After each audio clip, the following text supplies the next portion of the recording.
Welcome to Turmeric and Tequila with your host, Kristen Olson. Questioning a better way, one gracefully disruptive conversation at a time.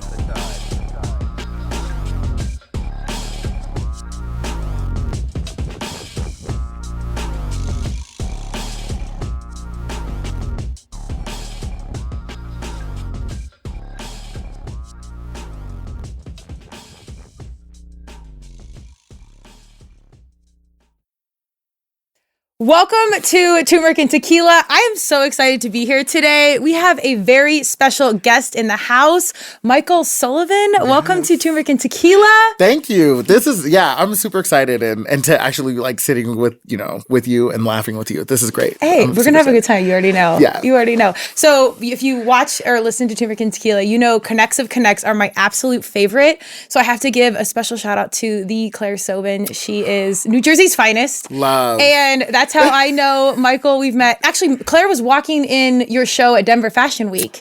Yeah, and I came to support her. Yeah, because it was actually I had collaborated with an amazing creative, Tristan. She owns a Common Collective. So I did production for her pant line, and then that's how I met Claire. Yes, yeah. So we've been at a few of her events together. So, and I've even told Michael, I'm like, don't tell me the full backstory because you got to come on the show and tell like the mission and the madness behind everything. Yeah. But before we jump in, I do want to read his bio. I don't always do that, but you've got a pretty impressive situation. It's cool to hear it back, so we're going to take a moment and do it. Michael is a passionate, fast-paced fashion designer and wardrobe stylist and tailor whose vocational efforts extend between Denver, Colorado, and Los Angeles, California. He utilizes talents through collaboration in wardrobe, tailoring, and has contributed to various projects for companies such as Refinery 29, Gentle Monster, and Charles David Shoes, as well as such clients as Jay White Did It, Such, Selena Albright, and the Miss Lauryn Hill. As the co-founder and creative director in eco-conscious, gender-affirming clothing line, HAUS, Michael has dedicated his passions and education to sustainable production methods, bespoke garment construction, pattern making, as well as charitable event planning to benefit his community. His line's most recent collection, Reclaim Black, debuted in New York Fashion Week, September 9th, 2023, and has since been published on BET.com, Elle.com, and Glamour.com. He aspires to help educate people in communities he belongs to, as well as open doors for other Black and Black LGBTQIA plus creatives. Wow.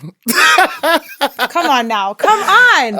Did I do all that? Yeah, right? I know. And yours is a longer bio. I usually read the short version, but I'm like, we got to pack this all in because I think not only your skill set and your experience, but what I'm in love with is your intentionality. And in 2024, there's nothing more than we need, especially our creatives that are out there, sharing the story. So before we get into right now, tell me about like young Michael. Like, tell me about the beginning of how it was. My mom will tell you I've always just been me. You know, my mom is like, I love her so much. She's like, hi, Ma. Hey, Mom. She's like my bestie. And growing up, my mom really focused on myself and my siblings being in the arts. So my older brother got to dance for Debbie Allen. She produced the Pepito Story. This was like, it would have been like 93, I think. So I was a kid. I was a baby, but I remember going to his rehearsals and seeing these like really cool like butterfly wing costumes. Okay. And I feel like from then, that's when I really knew like I had to do something with like art or creation. You know what I mean? And my twin sister played the violin. You're a twin? I'm a twin. Oh my God. Okay. How many siblings are there? I have a half sister, an older brother, and or I also say an older sister. I don't like the half part. Okay. And then a twin sister. So yes. Are you guys the middle kids? So my sister and I would be considered the young. I would say the youngest. Yes. And then my older sister would be the middle, and then my older brother. So okay, I'm the oldest, so the youngest. I'm always like they get a little side eye. Well, the babies are always. I mean, I'm here for you, but it's and I think that's the. I consider myself the baby. My twin sister's a minute older than I am. That counts. That's so I'm like literally the youngest sibling. Okay. But yeah, my mom calls me the baby, calls me her baby boy. Oh yeah, see, there you go. This is it. This is where it begins. Okay, it's a whole vibe. It is. Okay. And, since then I, growing up, seeing all of that and in being in band and choir, I started a dance team in high school. I was a captain of a drill team. I did cheerleading from 7th grade up into college.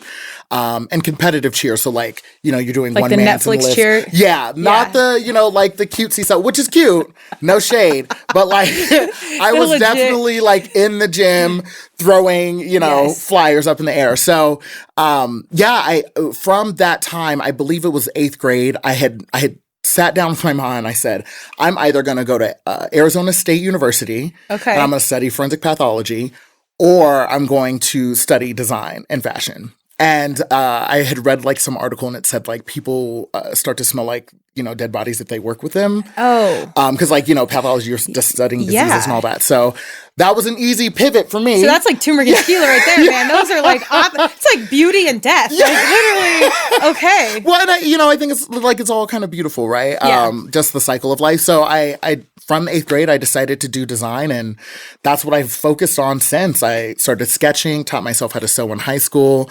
I did 2 10-piece collections, so 10 pieces are 10 looks, right? I did 2 of those, and that got me a portfolio grant to the Academy of Art University, and that's where I studied. Okay. And where were you? You were born out here? I was born in Colorado Springs. Oh, see, I didn't know that. Okay. Yeah. I thought, you were born in Colorado Springs. When did you move to Denver? So I graduated high school in 2009, moved to San Francisco in 2010, moved back here, I believe it was 2013. Okay. And I was in Colorado Springs, and I moved up to Denver. Okay. So I stayed here. I think that was probably 3-4 years because I was traveling. I ended up getting hooked up with a few bands and doing wardrobe. Oh, yes. So I did some traveling. I moved to LA in 2018, was traveling, doing weddings and custom wardrobe work and all that crazy stuff. And then the pandemic happened and I came back here. So I've been back in Denver since May of 2020. Okay. Yeah. For some reason, I thought you were from the East Coast and then you moved here. No. Because you do have East Coast energy, and which if you know me, I have this love affair with New York. I don't know why. It's just the food, the fashion, the diversity, the energy. Some people you can't handle it. I'm I feel like I go there to relax because it's just so much. Yeah. I don't know. There's something about it. Anyways, I thought you were for sure born and raised East Coast. Or you spent time out here. Yeah. A lot of people think I'm from the West. I love California. I consider California a home of mine. Okay.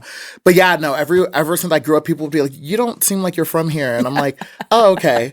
I guess, Well, Colorado's a little hard to figure out, but not really if you're from here. Yeah. But I think people moving, outsiders are we don't really know the vibe, or we haven't really tapped into the culture yet. Because so much of it is still up and coming. Yeah. And this is why I love our creatives that are from here, but also doing your business here. Yeah. That's what our city and the energy, the people really need. It's really critical. Absolutely. So it was always in this in the car, in the stars for you to be a creative. Yes. And it was good. And it sounds like you were pretty clear on path, pretty fast. I mean, honestly, and I don't think that your education, your life experience, all of those things, they're not the same. And I think people get bogged down by other people's stories because they feel like they have to accomplish things at a certain time. They have to be in a specific space to be successful, or their story has to match another creative story. Yeah. And that's not real, right? My senior year in high school, I wrote down a 5-year plan. Yes. Everything on that plan, I did.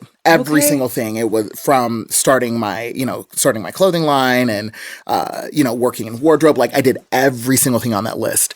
So that would have brought me to 23. Okay. At 23, I said, okay, I did everything. What do I do now? And I think that's the best part for a creative, because it's you've made these goals and these steps to really build out a vision. Yeah. And now you can really take ownership of okay, where am I going to take all of these ambitions and ideas and thoughts? Where am I putting it, and how does that focus help build not only myself but the people around me? Yeah. So I really focused on that. And HAUS, I tell people all the time, HAUS is a manifestation of a Black queer boy from Colorado Springs. I always wanted to create something that was my own. Yeah. And growing up, I would always see, Dior and, Christian Lacroix and Oscar de la Renta. I would see all of these design houses put out work, and then I would see my community and I would say, hey, y'all are taking things from my community and then putting it on the runway and trying to sell it back to us, but also you're excluding us from that process, right? You're excluding us not only from like going into your stores. Not only am I being followed in Chanel at 18. Yeah, thanks.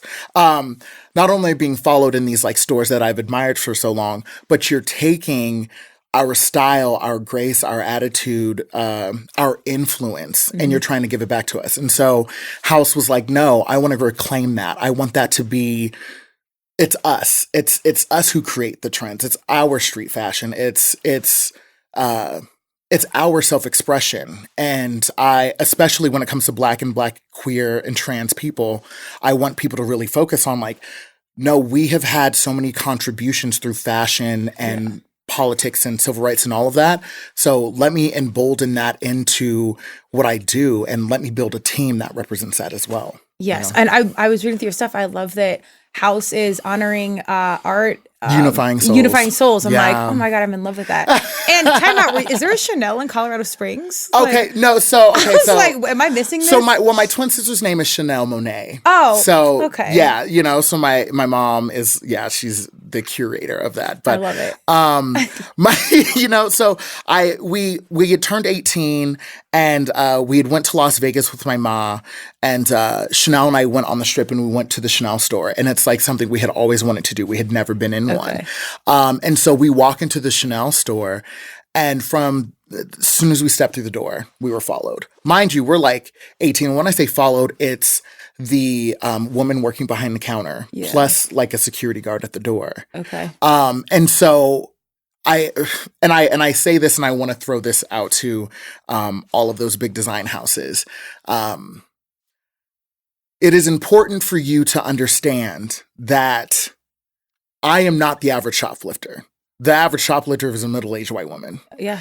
Also, when it comes down to us coming to the store, I have every right to come into the store and look and admire the work that I had admired when I was a kid and reading every Vogue or Essence magazine or Jet magazine that had Chanel in there. Like I had every right to do so. Yeah. And so to hire people or to have a staff or to have a mentality through your business that makes us feel like we aren't welcome, that's the problem, and that's why I'm starting HAUS. That's why I started HAUS. And that's why I'm building it, because I cut, sew, design, pattern everything with my team. We create everything, all of our video work, our music direction, our models, everything we curate.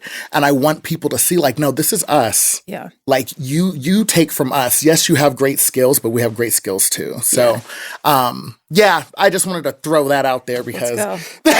Casual throw, you pick that up. I couldn't agree with you more, because attitude reflects leadership, and as an athlete, you could always see the coach, the players act like the coach. So obviously, when you go over to business, that culture stems from the top. So if there are rules or there's some sort of like said thing, or it vibes all the way down, and it's really hard to undo that. Yeah. And the magical thing about 2024 and the upside of social media is our young humans, however they look, whatever they came from, TikTokers are millionaires. YouTubers are millionaires. So brands, whether your heart's in the right or wrong place, you better understand the consumer has changed. Right. And the people walking in the door, even Colorado Springs is pretty conservative compared to Denver. Yes. That's what I was like, did they get Chanel? Like, what did I? No shade to Colorado Springs, but I'm like, really? Cherry Creek just got Gucci like a year ago. Not that I'm casually shopping in there yet. But these are intimidating spaces to walk in anyways. Yeah. So I think it is important, and I think many people share that experience of feeling uncomfortable in a place where they just don't feel welcome in. Period. Yes. And that comes from, the attitude and the leadership and everything else. Kind of like we were talking about before on the mic, where, marketing is really shaping a lot of our reality and the way we're digesting this world. Yes. And that's why it's so important we have our intentional humans and also our creatives, because you are what's on the cover of magazines or in videos or what people are wearing, which is a total extension of your personality and what you have to say. Yeah. It's really big. Yeah. Where do you think, because I want people to watch this and be like, oh my gosh, I identify with Michael saying, he looks like me, he does what I want to do, what have you. That's the power of podcasting and being on the mic. But it's really hard to take that first step. Where do you think you got the confidence to be out here and actually do the dream? You know what? I feel like that's such a hard question, because I feel as though even if I was shy or nervous, I always walked in my truth. So even before I came out, right? Like my ma jokes about it, like, I didn't know you were gay. I didn't know you were queer. And all of her friends knew, right? I was just me. Yeah. So even if I walked into a space that I was nervous and say I had to do a performance or whatever, I was me all day. And that's where I think the confidence comes from, right? I think I was able to say, you can say what you want to say about me, but I'm not going to be in this space forever. I'm going to go on and do what I want. And I just always saw myself doing what I'm doing now. Like, I always knew that what I'm doing currently, I was going to do, and nothing was going to stop me. Yeah.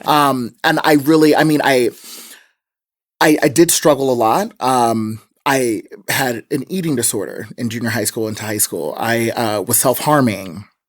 I was having suicidal ideations. And the one thing that really kept me going was just finding other creatives that had made it through. So I remember reading a book on James Baldwin, who I love. And one of the quotes he said, "Beyond talent lie all the usual words, discipline, love, luck, but most of all, endurance." And ever since then, I've been trying to live my life that way. I always want to push myself, even when I feel like I can't go any further. I know I've got a little bit more. And so I want other Black and queer and trans creatives to also know that everything is obtainable.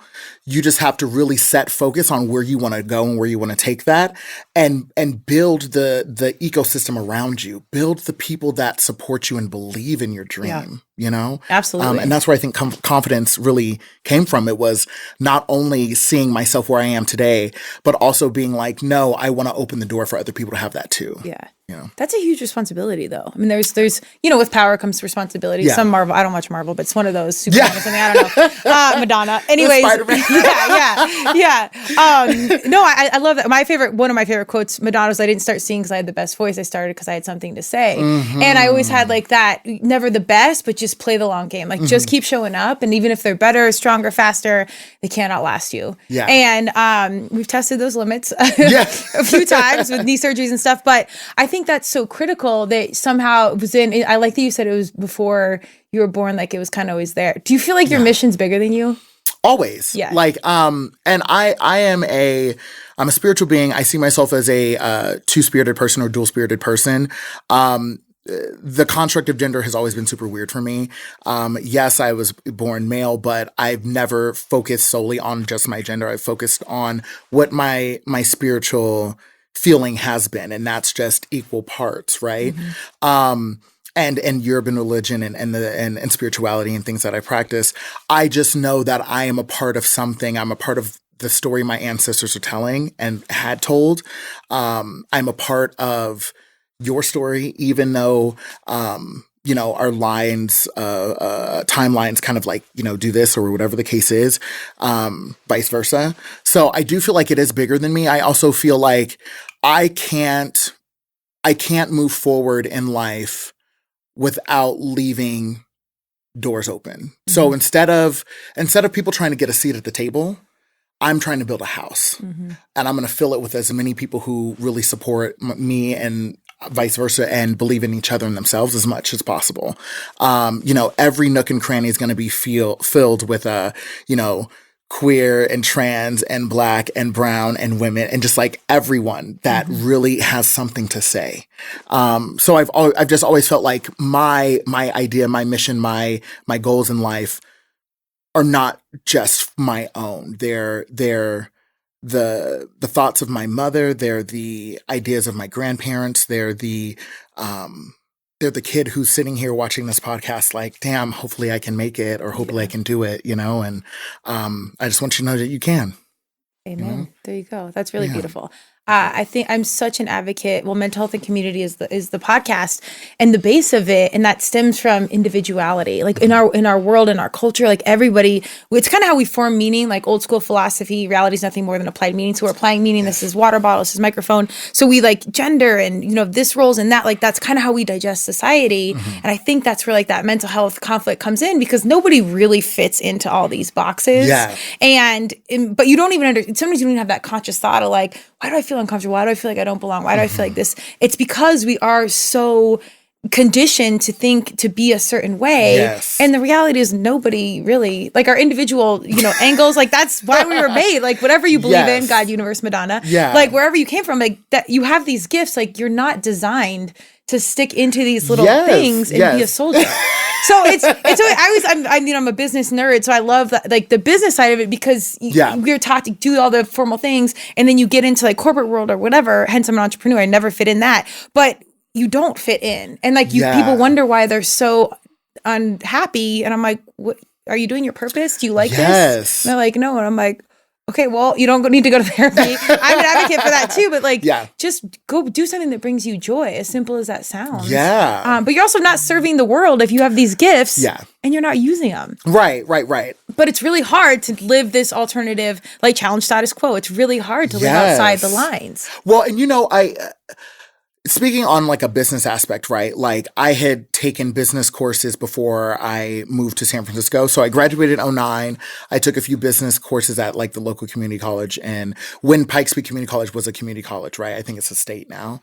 Okay. I think it is. Yeah. Yeah. So I think it's a state now, but, I'd taken courses there, and then I got into school and I was like reading every book. I was like, watching YouTube videos on business. And the thing that I realized is that like, corporate world, like the corporate world in general, was not made for us. Oh. Right? So I said, okay, so what can I do to build something of my own that I don't have to rely on a corporate entity to actually make money, right? Or to thrive.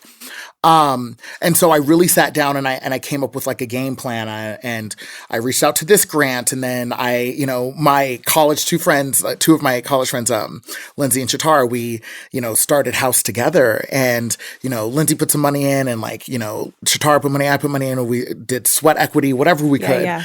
And so, since taking over HAUS, I really focused on, okay, what can I do in order to keep it going? So, as it builds, I said, well, what am I doing? What can I do that's going to make this grow? And what can I do that's going to also help people learn? So I started teaching sewing classes and design classes and giving knowledge that I had and learning from them, and custom wardrobe. I also do custom interior designs. Like I make custom cushions and window treatments and pillows. HAUS Home, that's my home interiors line that's launching this fall, right? Okay. Anything that I could encompass in what I do, that's what I do. I'm also like working with and for a nonprofit right now, Youth Scene. They created a part-time position for me to help come up with activities for kids and their families and their caregivers of BIPOC, queer, and trans kids, right? So everything that I do encompasses like the creation, encompasses art, but I'm able to live through all of these like vignettes, how you would say, because I'm able to implement what I know into my everyday life. And I think that's what business is like your diversity or diversifying what you know, but diversifying what you know. Like, don't like step too far out of the box. Just diversify the knowledge that you have. That way you're able to support the community as well as yourself and build your business. Yeah. So well said. And it goes against, I was like a comm major, ironically, because it inflicted with my business major as a lacrosse athlete. So I switched to comm, which is funny because I'm here on the, no, I literally just did it for sports. Universe though has a tricky sense of humor. It's like, bitch, if you're not going to listen, I'm going to shove you in, which is my story over and over again and will probably continue to be. Yeah. But all my electives were business classes, so my fellow athletes had like 4.5s. I'm like, dude, you're doing basket weaving and ballet. Like, I was doing like Econ 301, but we're not mad about it. Anyways, they were getting like athletic honor roll. I'm like, whatever. So we, doing all the business classes, getting out of it, I was like, okay. I'm like, we didn't learn anything really. We learned some basic stuff, but basically it's relationships, keep showing up, and live a life of service. But the main takeaway, like what you just said, I think is when you're on your path and you're living this life of service, like how can I show up to serve while you're doing the universe, God, Madonna, whatever you believe, shows up and provides this path for you to get paid to do what you're meant to do. But that's really not that sellable to our young people. Like, but I can go get 100K working finance 80 hours a week doing, Coke and eating McDonald's and blah, blah, blah. But like, it looks attractive and then New York eats you up 6 months in. But so it's like, it's not really like that visual, but like you're living proof of it. Well, Thank you. You are. I mean, that's huge because it's really, really brave, and you got to believe, man. You have to believe, and you like within yourself and everything around you. And that's why I say it's important. Take care of the people who are supporting you and are around you. Last year for my show, I did a show in March, and this is crazy how it happened. So I did a show in March last year where I made sure not only my team was compensated, but all of the models that were in my show were compensated, right? Whether that meant I had to, I was also working a tailoring job at the time too. Whether that meant that I had to, sorry, not my phone vibrating, that whether I had to like come up with that money myself or, orders were coming in or I was doing custom, I just wanted to make sure everybody felt valued, right? And so I did that show. I had reached out to a production company in New York that was doing a show for New York Fashion Week, just wanting to know information. They said, well, just, send us your portfolio, because I said, I really want to show in 2024, because this was last year. I was like, I want to show in 2024. They're like, well, no, let's see your portfolio. Let's see what happens. So I sent a portfolio and they're like, look, we really loved your work. We want to showcase you in our emerging designer showcase. And that's how it happened. And I think sometimes we're so afraid to ask the question that we don't get to where we really want to be. So it's not just like what it is building the relationships, networking. People think that there's like a blueprint to like building a business. It's like, no, like no, there's no bit. You got to just, you learn. Yeah. And so, I think it's just really important when you are really trying to build something, take care of the people who are trying, even if it's like, hey, like for this project, I can only pay you, $300 for this week or $500 for this week or whatever. Like, really be honest. Yeah. Let people know what you're trying to do, but also show up for yourself, because if you're not doing the work, people aren't going to want to work with you. They're not going to want to see or celebrate or support somebody who's like expecting other people to do their job. Right. You know what I mean? If you don't lead it and bleed it, especially these days, our young humans don't want to be part of something that they're not passionate about. Or if you are the corporate human where your cup really isn't filled by your job, it is just a job and you can go get paid, that's fine. Yeah. I looked at it, I'm not going to spend 20 years building someone's dream, especially if it's not even close to what I care about. But some people, that's okay. And then they serve their passion in other ways in this world. Absolutely. But yeah, if you're not in it and like really bleeding the cause, our young people can see. Like if you're actually in it and they're like, oh, they'll either believe in you or they don't. Yeah. And if you're not willing to do the work, well then, I mean, it's never going to really actually work out. Yeah, absolutely. So I think this is a really great entrepreneur's trip that you're good about, is your intentionality about hiring and not only compensating, because in the fashion industry, it can be like, oh, well, we're going to like give you exposure through. Yeah. And no one can, maybe once or twice, like there was always a beginning to things. You got to prove yourself. Yeah. But after time, it's not really a thing. And so Title IX was huge. And if you don't know Title IX is, it created space for women's sports. Yeah. And I was right. I graduated high school in 1999, so a long time ago. But that's right when things were coming off, and a lot of people were really mad because they were canceling men's sports to create space for women's sports. And now you see the WNBA, and this year in particular, it's going to be a focus for TNT. It's massive, but that holding space before it's a proven thing, before it goes against culture, our norms, I'm so passionate about it because it changed my life. Like it facilitated, and I'm a woman of white privilege from the burbs of Colorado. Like, there's not many like hills to climb. Adversity is real, but that early space that was held for me has really, created my path moving forward. Yeah. How was that something early for you? Where like, I want to hold this space, and then once I do have the company and the funds, to then be really intentional about who I brought on and how I employed them.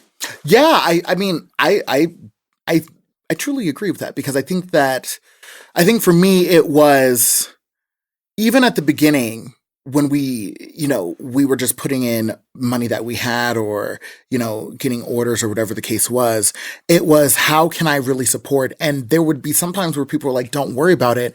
We just believe in what you're doing. Yeah. So it really, for me, it was just being honest and upfront from the beginning and saying, this is what we can do. This is what I can offer. And also like, I really need help. Can you help me? Because nobody gets anywhere alone. It's just not a real thing. So, when it comes to that notion of building upward, you really have to have a mindset of sustainability, social responsibility, and equity. If I'm making a certain amount, I want my design team to making the same.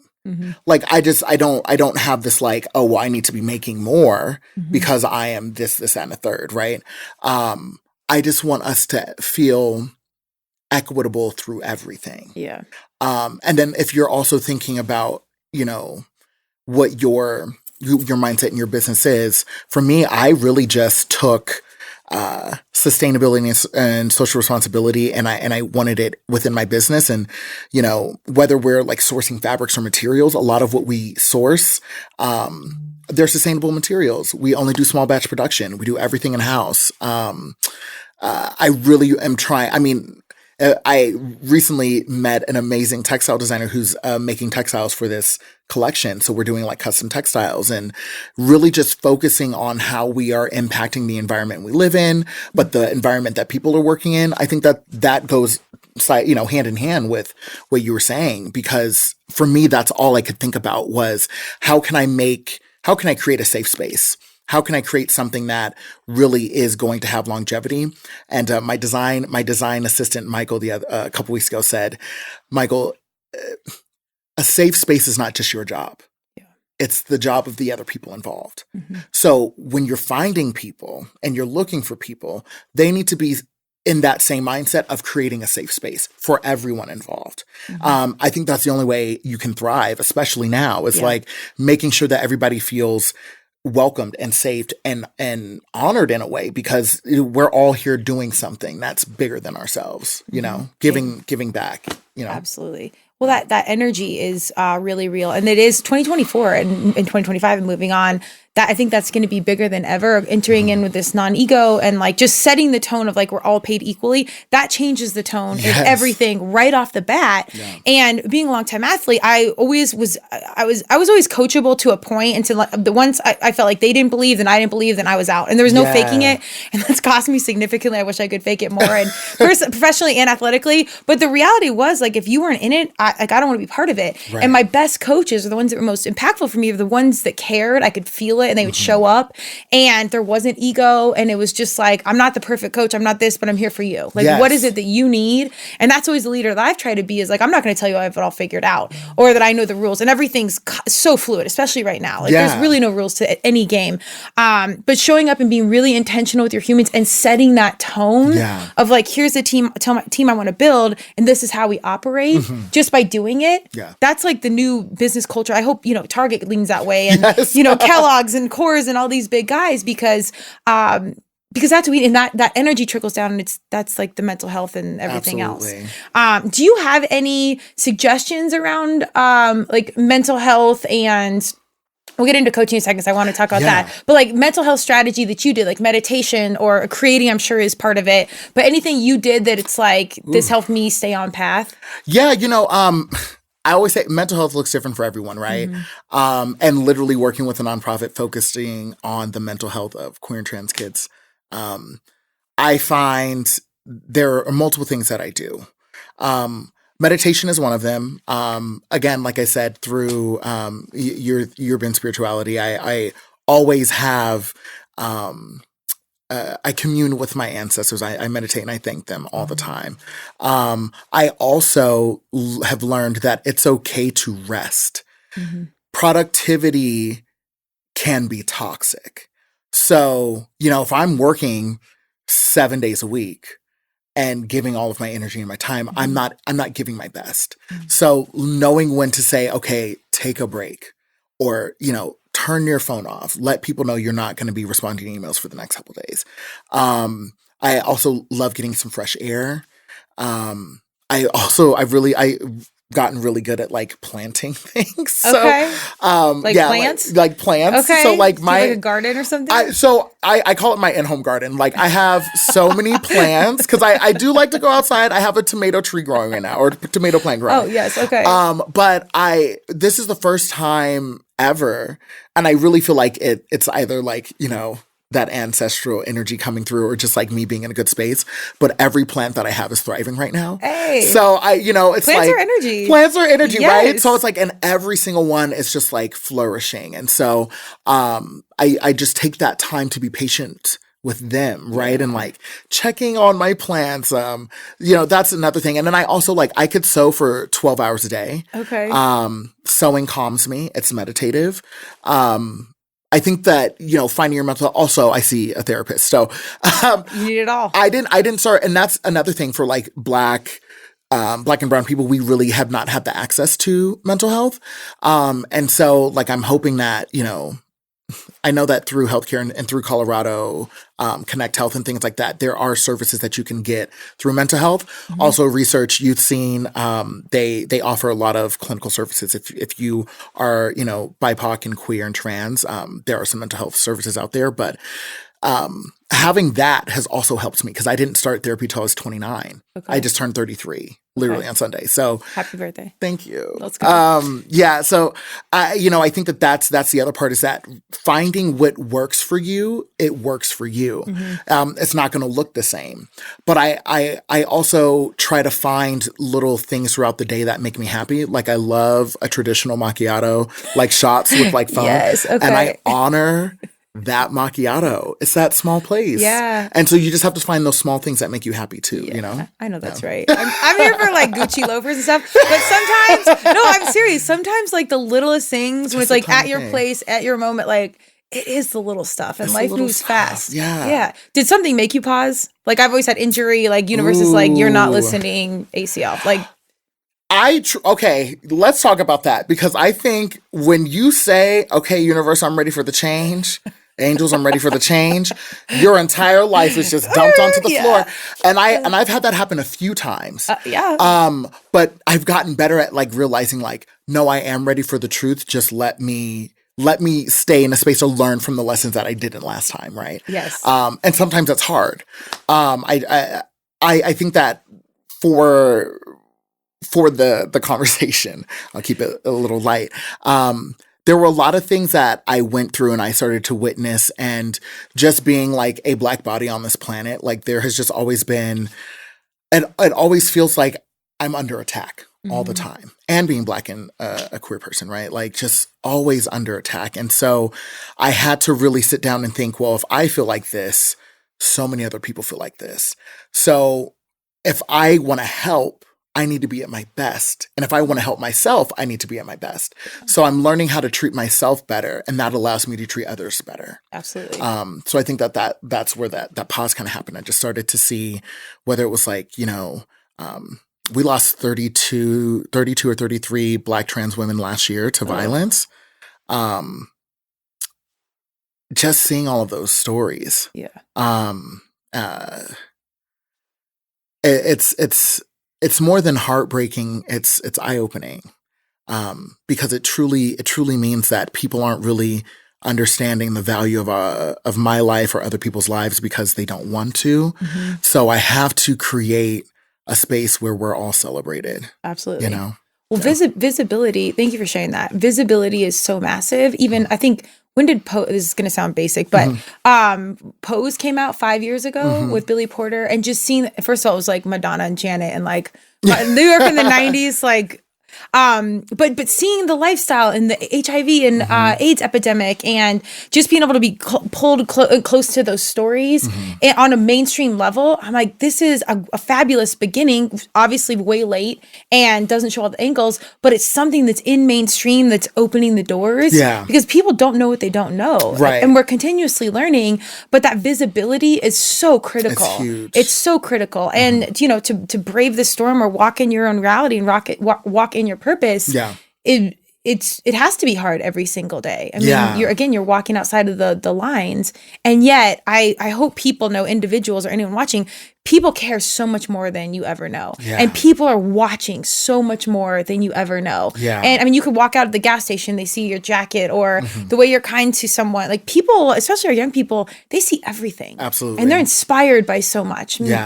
So much social media and everything gets such a bad rap, and TV and production. But on the flip side, it does provide a window into different realities. Yes. I'm not going to say that's always equal because it's not production companies. Right. But it provides some visibility. Yeah. And I think when we talk about visibility, right, it's not just what you're seeing, it's what you're learning. From the book bans that are happening, to affirmative action being dismantled, to Roe versus Wade, like there are so many things that are happening that we have to be vigilant, and we have to, for the ones who fought for us to have those things, we really have to take stock in where we're at now, because we want to continue to move forward. We don't need to go back. Right. And so, true visibility is really understanding that I may not know everything that's in your story. I may not know where you come from, but I will fight for you to tell your story. Mm-hmm. I will fight for you to have the voice that you need. I will fight for you to have the rights that you need. Because we're not going to get ahead if we're all underneath, a boot, or if I'm trying to keep you underneath a boot. Right. Like we're just not going to get to places. So, when it comes to, I've worked in wardrobe tailoring and just other facets of living in Los Angeles, doing wardrobe tailoring, styling, all those things. And I like to always say HAUS is what it looks like when the mood boards match the team. Hey. Because, you look at a mood board and you can go to say you go to a Dior show, or you go to, a higher end show, and you'll see a lot of us on the mood boards, but you don't see us in production. You don't see us on the team. You don't see us sewing. You don't see us anywhere. Right. That to me is not true visibility, right? It's being able to say, well, I want to recognize you and also invite you into this space, because I know with this diversity, with this inclusivity, we are really going to grow. So, visibility it's not just on the TV screen. That's to Hollywood and everybody else. It is from the boardroom to who is casting, to who was writing, who's doing the music, the sound, the set. It's all encompassed in that. Absolutely. Well, and the cool thing is you can do your research nowadays and find out what companies are doing that. Yes, absolutely. So our young humans are intentional consumers. I give this as marketing advice all the time. Yeah. Our young people know. So if you plan on faking it or not doing the mood board this, and I'm telling you right now, the smoke and mirrors does not work anymore. Yeah. And again, the upside of social media, you're going to get called out on TikTok. You're going to get called out on certain things, reviews. That point of accountability is late, but it's happening. Yeah. And so our kiddos will support and intentionally shop and do what they can. They'll vote with their dollar. Yes, absolutely. We've got an election coming up, and God bless it, whatever side you're on or in between, because it's going to be a show. But you kind of got to go back to what am I doing in my world, in my community? How am I spending my money? What causes am I supporting? How am I showing up? Absolutely. Because that's what we control at the end of the day. Everything else. That dollar. Yeah. And I'm speaking to, the communities I belong to, but, this was 2017, we had $1.3 trillion in buying power just in the Black community. And then this last year was 1.5, right? Okay. We aren't putting that back into our community. And I'm imploring us to do that, because that is how you create the ecosystem, right? That is how you create a more sustainable form. So we are all thriving if we're supporting each other, and we have the money to do so, right? I'm $1.5 trillion is crazy. Yeah. But as someone who wants to support, I recently started Open House, which is a house initiative that focuses on supporting and uplifting women-owned and queer and trans BIPOC-owned small businesses. So I'm doing a lot more this fall. But that is my way of saying, you have a business, let me support it. Mm-hmm. You have a business, let me support it that way. Because that's the only way that we're going to get ahead. And coming from a single mother who, I don't know how she did it, but she owns her own home. Mm-hmm. She takes care of my nephew. She is just so strong. I never felt like I needed to have anyone else in my house, because I learned my work ethic. I learned the way to love. I learned the way to love myself from my mom. Mm-hmm. And so if there's any way I can support women and Black women, trans women in general, I'm going to do so, because I wouldn't be who I am without that, and without seeing that, seeing you, you know what I mean? And, you even inviting me onto your platform, I think that sets a lot. That sets a precedent for where we can be and where we can go, because it's us. It's a small army. It's a small army, but we're small army, but we pack a powerful punch, and so we really have to really sit down and say, okay, let's set these differences aside. Let's learn from each other's stories, and let's listen to each other's stories. Let's build and push everybody forward. Absolutely. You know? Yeah. Well, people get used to like, I need to do this grandiose gesture and started this and started that. And I'm like, just hold the door. Just hold the door. Yes. Just do something really small where someone, bottom line, everybody wants to be seen and heard. Yeah. And like, so if you can just start there and then learn and listen just a little bit, that's enough. Like we have a lot more to do, but like if that's all you can give or provide or hold, absolutely, that's okay. That's a huge step forward. Yeah. For certain parts of America, it's like, nope, I live this way. I was born this way. I'm going to die this way. And it's like, damn, you miss out on so much. Yes. Like when the blinders are on, you miss out on so many things. It's wild. Really quick, because I love this so much, because coaching and teaching and education are all things, but I also believe I'm such a big person. This happened later in my life. I just like spirit and energy, and kind of like you, I had this very early pull to like go do something, to serve in some capacity and show up, and I could never explain it, and just some weird things that happened throughout my life where it was meaningful, but I'm like, I don't know, just weird stuff. But like as I've gotten older, I'm like, God, spirit, energy, God, universe, Madonna are looking out. And even when I try and be really intentional about stuff, get education, train hard, or read more, like things will happen with me doing nothing. I'm like, what the fuck? How did I'm like, I studied for this, and then it's like I show up and this just works out. Or a client comes from the gym where I should have been working. Oh, tell me about like your spirituality and your energy just a little bit more, because I feel like that's such a guiding light in your life. Yeah. I grew up Southern Baptist. My grandfather was the deacon of the church we went to. Okay. My grandmother was the mother of the church. So I always grew up in just spiritual mode, right? And I love my grandpa. I miss him. He was like my best friend. And I learned, I'm very fortunate, because not everybody does have a family, or a family that they grew up with, right? Like we create our own. But I was very fortunate to be in a family that really, yes, we could argue, yes, we could get upset, but we really supported each other. So that's where I get that from, right? And then fast forward to me, being in school. So when I went to San Francisco and I moved back, I was working 3 jobs. It got really hard to live in San Francisco, and I had to come back home. And I saw myself as a failure. And I just remember meditating and kept hearing things like, it's okay to go back home, because you have to recharge, repurpose, and refocus. And that's okay. Like there's nothing wrong with that. And everybody's education story, everybody's lessons in life are going to be different, and that's cool too. So what I did was I moved back. I started HAUS. I started going to Art Institute when it was a thing. Took a few classes, became an RA. Stopped that. Did more wardrobe training. Moved, came back, and I went to REMCAD for a little bit and took some classes, and I met some amazing creative people. And I was noticing that there were things that I knew that they didn't. So I asked the school to become a fashion tutor. And so I did. And while I'm working on my senior collection, I'm helping the freshmen learn certain things, or I'm helping the juniors learn things. I'm learning things. Yeah. When I think of spirituality, when I think of what that encompasses, that truly means being there for the community, for the tribe, whatever the case is. And so if I can just help somebody learn something quicker, or if I can show them a way to do something that is purposeful and of quality in a shorter amount of time of what they're doing, I'm going to do it. It's not going to cost me anything to sit down and show you how to do something. Because I feel like you could learn how to do an inverted box pleat 40 times, but you'll learn something different each time. So I'm going to be there. I'm going to show you. Stop being afraid of I think people get in this mindset of if I show you something, I lose out.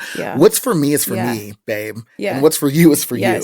And as long as we can help, teach each other, don't get caught up in this mindset of this really weird, hyper masculine, idea of like what business is. Yeah. Because I guarantee if you show something, if you help teach something, you are going to get that tenfold. I promise. Every time. It never fails. And I mean, from New York Fashion Week to even working with the wardrobe team for Miss Lauryn Hill, like all of those things just happened because people knew I could do the job, or they knew that I would get along and work with people. Like that's what's truly important. It's like if people are seeing the way that you operate, 9 times out of 10 or 10 out of 10, they're really going to be like, you know what? I love the way you work. I love the way you help out. So please come on aboard. And that's how those opportunities, come your way. You also have to build your own, but absolutely. I feel like like your angels, your ancestors are like your influencers, and now you're like doing, like they were commuting there with you. So like you're being the physical form of it. That's just my 2 cents. I don't know. Yeah. No, I love that. But yeah, I think that's so real, because really when you give back, and culturally, like in America, it is like keep your secrets, like this mindset of lack, like I'm going to give away and this and that. And I'm like, do you want the context? Do you want the intro? How can I help you? This whole thing is literally like, I've failed 1,000 times. And if this streamlines your process in life, like come listen to this episode, come do this, because I'm successful and good at what I do, but also also I'm not like, there was 1,000 failures before this one success happened. So it's like, come see what it is. Like I have no insecurity that I'm not going to be the best athlete, the best business person, because I'm only good because I've failed 50,000 times prior and have had to learn the hard way. We could have done some things easier. But you have 200 episodes, plus episodes now. Yeah. We stayed, but again, the endurance, like the longevity, that you have to really just keep showing up. Like absolutely. That is like the end of the day, like the closer, it will happen. Yeah. I do have to ask, so you did her wardrobe. I saw, I think Lauryn Hill, I don't know when you're with her, but so one of my favorite designers, Melody Asani, she's married to Flea. Yes. She did an original collab with Reebok, the 3 wedge sneakers. Ooh. It took me 4 years to collect them all. But Lauryn Hill had her backup singers wearing the teal like camo print, the pump wedge sneakers. Oh, okay, yes, you know what I'm talking about? Yeah. Anyways. So I can't say I signed an NDA. Oh, except I would with Lauryn Hill, I would expect nothing less. So I can't say too much, but I can say working with her wardrobe team it was just a day. Okay. And this was for the show that she did out here. That team is phenomenal. Okay. Not only were they just kind and loving, they were talented, they were driven, they all came from different walks of life. They were just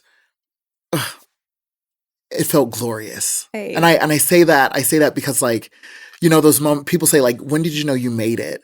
And it was like, it's not just like those bigger moments where I'm like, oh, I'm with this wardrobe team. It's like, no, I made it because the team I worked with, they're badass. Yeah. Like, I know I made it. Like, I'm working with some of the best, right? And so that experience just, I was working on a few things. Again, I can't say too much, but I was just working on a few things, and just the support I was given, and the trust that was given to me, where they were like, no, like, okay, do this. And there was no question. They knew I could do it. It felt right, but it felt like love. I always tell people like whether I'm with, friends or any type of business, or if I'm in a relationship, I want love. I want you to love me the way hip hop sounds. Hey. And so that's just how it felt. Like, it just felt like it was like an amazing, like, record. Like, it felt like, listening to Shook Ones for the first time. That's when I knew I made it. It just vibed, even when I was in Los Angeles, I worked with, amazing wardrobe people, and I take my hat off to people who are behind the scenes, because they're really like, okay, well, I know they like this, so do that. Like, there was just so much when we talk about coaching.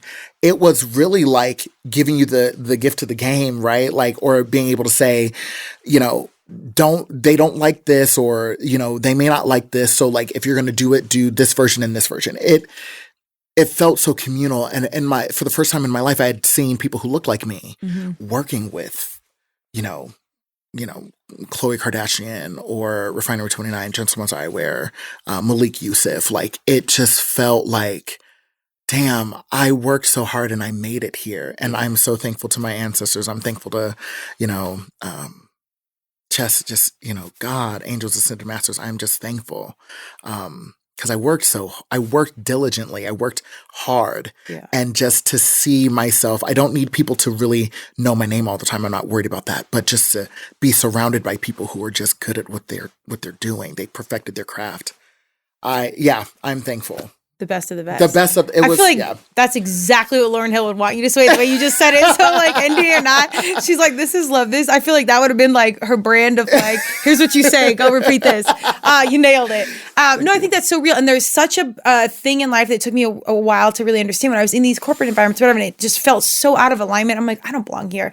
And then when you do, you're like, oh shit. I'm like, this is where I need to be. This is where I need to be. This is it. And I hope our young people, all people, can like listen to that intuition or like, does this feel right? And that's enough to know like I'm off path. Like you need to get back to that alignment.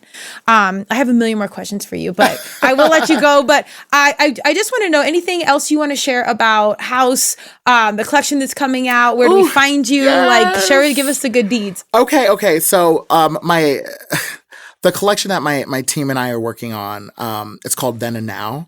And it's an homage to the civil rights movement, but it's also a conversation. Where are we at now? Has it really changed? What are we doing to make it better? So I'm really excited for this collection. From the textile designs that we're coming up with. We also have collaborated with an amazing shoe designer, Perry Smith Jr. He is helping collab on some shoes for this collection. I'm just so thankful. We're showcasing this collection September 4th in New York. Okay. We are still looking for sponsors for the show. And we always take donations. Sponsorships and donations just allows me to take care of the team and the hair and makeup and the models, right? Like my hair and beauty director and all of that. Like it just encompasses that. So if you're able to support, if you're able to donate, if you're able to sponsor, you can go to hausclothing.com, go to our donations page, and you'll be able to see our GoFundMe for the show. Also, if you do donations on the website itself, a lot of that goes to supplies. When I do teach sewing classes, I have sewing classes that start on the 28th of this month. I'm teaching a construction, draping, and flat pattern making class, as well as a design concept and line development course. So, I really am trying to give back. So, any donations help, anything that you can give, I appreciate it. There's also they have little tiers for sponsors and donors. So you'll see that information on our GoFundMe page. So check us out, hausclothing.com. That's HAUS clothing.com. Follow us on Instagram, Haus_hold. And really, if I can leave you all with something,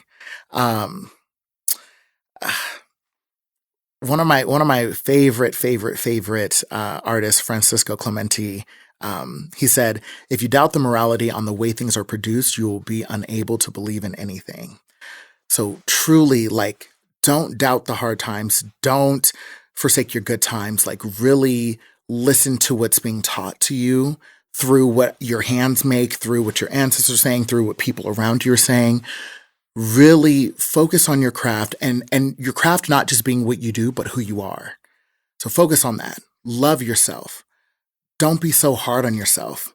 Life is already tough enough. And, it's not gonna hurt you to take a moment and say, I don't have to work 800 hours just to be good. Perfect your craft. Study, take your time, take time for yourself, love the people around you, and then support people around you too. You never know what a hello or can I help you with that is going to do for somebody. Just really, really love on that. You just never know what people are going through. So be good to yourselves. Amen. Bring it to church to Turmeric and Tequila. Let's go. Final question that I ask everybody.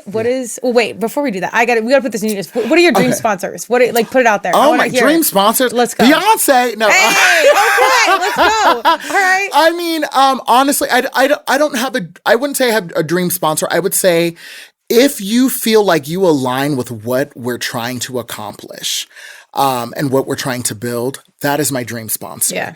And if you also are trying to do some of those same things, that is my dream sponsor. So, anyone who can truly help us, like New York Fashion Week is coming up very quick. I want to make sure that we take care of, the travel and the lodging for our models and things like that. Cause all of our models are local models. Yes. So just, whatever you can do, please sponsor us. We'll send you, your sponsorship gifts. We're also allowing, like, if you are sponsoring, you have, access to the show. Okay. So there's some great guests coming. I can't say much, but there's some really cool guests coming. I would really appreciate you. Thank you so much. Myself and my team. Let's go. The special guest is Beyonce. You heard it first. I'm putting it out there. Oh my God. I'm done crying. Let's go. Well, this might answer the final question, but what is success to you? Is it Beyonce at a show? No. No, but true success to me is that if I've lived a life where not only I could take care of myself, I could take care of others, I've made it. Yeah. I don't need to, again, be super famous. I don't need to, fame and recognition, all those things come. But I truly feel like success is when you can sit back at the end of the day and say, I wasn't perfect today, and today wasn't perfect, but I did good today. I did good, whether it was my work or I helped somebody out or I was able to, my team was able to, like, take a vacation. Like, it's those type of things where you're like, oh, I am succeeding. Like, the people around me are thriving, so I'm thriving too. But that's success to me. Amen. Yeah. I love it. Well, you're a bright light, my friend. Like, you got stuff to do out here. And this is big, Colorado fashion, and you're moonlighting on the coast. Like, it's really big that you're representing Colorado in such a big visual and intentional way. So I really appreciate your time and energy. Please go check out all the great things Michael has going on, from coaching, teaching, living a life of service, and putting it all in a beautifully fashionable type bow. I'll put a notice at some point when we have the choir. We'll do the fashion. We'll do some sort of cool collab. I would love. And bring it down out here in Colorado. Thank you so much. Thank you so much for having me. Yeah, my Thank pleasure. you. Go check them out.